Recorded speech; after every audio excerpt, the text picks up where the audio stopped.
In this video, pag-aaralan natin ang katangiang heographikal ng Pilipinas.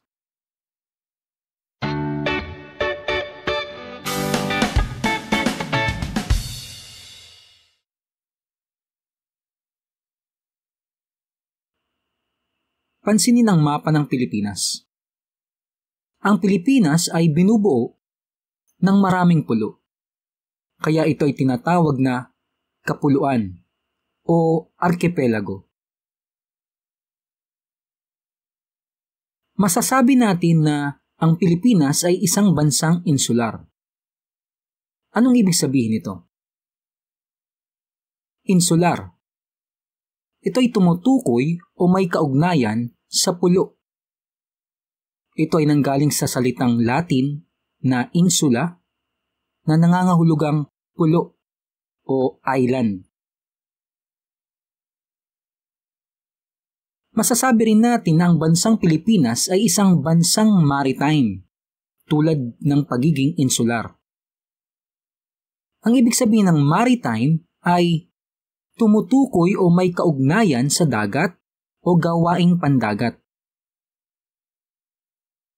Mula ito sa salitang Latin na mare o dagat, sea.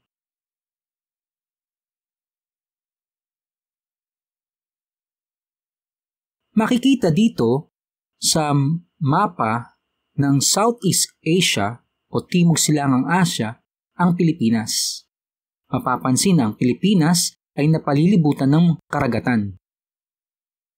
Dito matatagpuan ang Philippine Sea. Dito naman yung West Philippine Sea, Sulu Sea, Celebes Sea, at South China Sea. Sa bahaging ito ng Pilipinas makikita ang pinakadulong pulo sa Hilaga. Sa bahaging ito naman makikita ang pinakadulong pulo ng Pilipinas sa timog. Ano-ano ang mga iyon? Alamin natin. Pinakadulong pulo ng Pilipinas sa Hilaga. Ito ay matatagpuan sa Batanes. Ang Batanes ay binubuo ng ilang pulo. Makikita rito ang Itbayat. Makikita dito na sa taas ng Itbayat sa Batanes ay may mga pulo pang maliliit.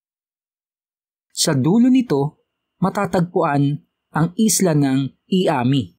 Ito ang pinakadulong pulo ng Pilipinas sa Hilaga. Ano naman ang pinakadulong pulo ng Pilipinas sa timog?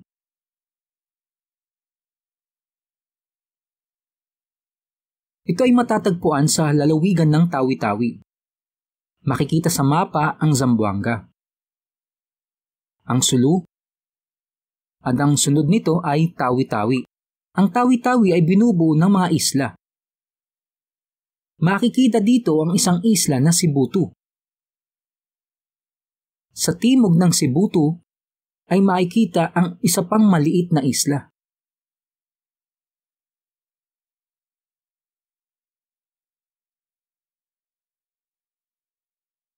Ang islang ito ang pinakadulong pulo sa timog.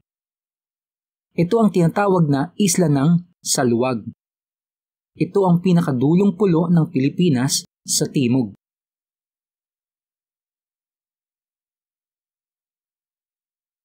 Ano ang pakinabang natin sa heograpiya ng Pilipinas? Likas na yaman. Dahil sa katangiang ito ng Pilipinas, meron tayong masaganang likas na yaman.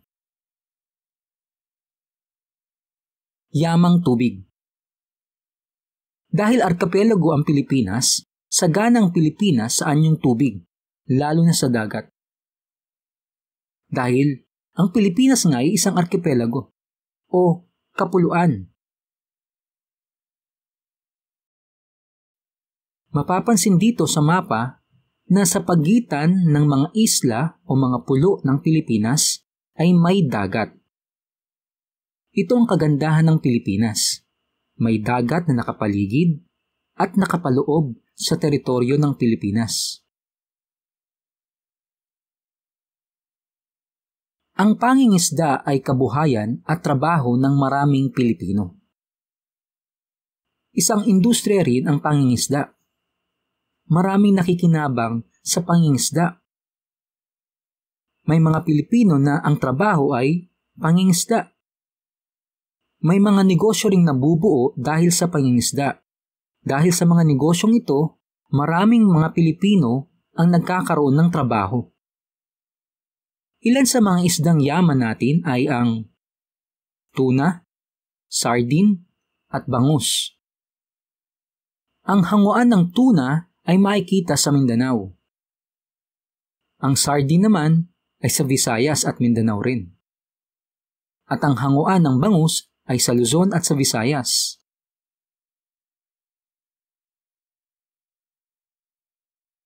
Malaki ring bahagi ng komersyo, kalakalan at hanap buhay sa Pilipinas ang maritime o yung mga gawaing pandagat.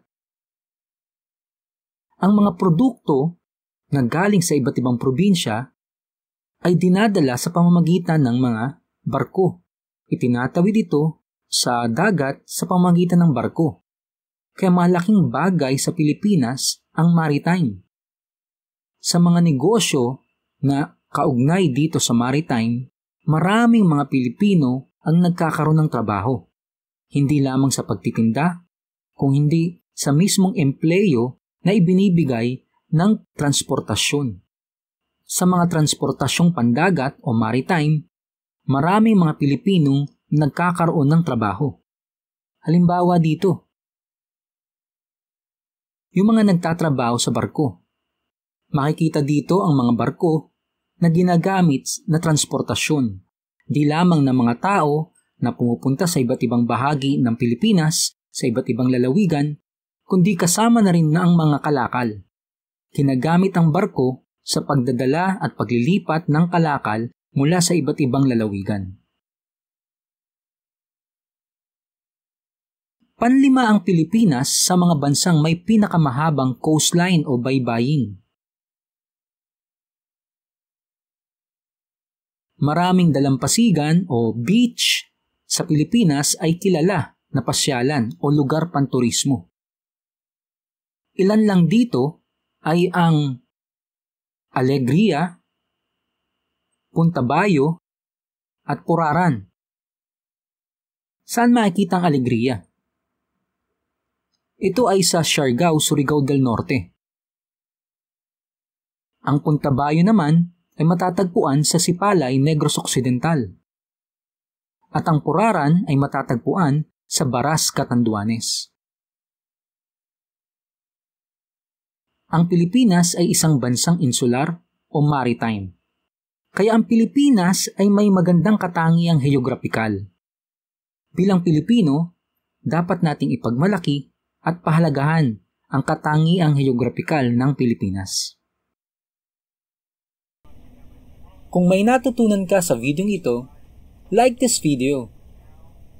Don't forget to hit subscribe and hit the notification bell para notified kayo sa mga susunod na videos.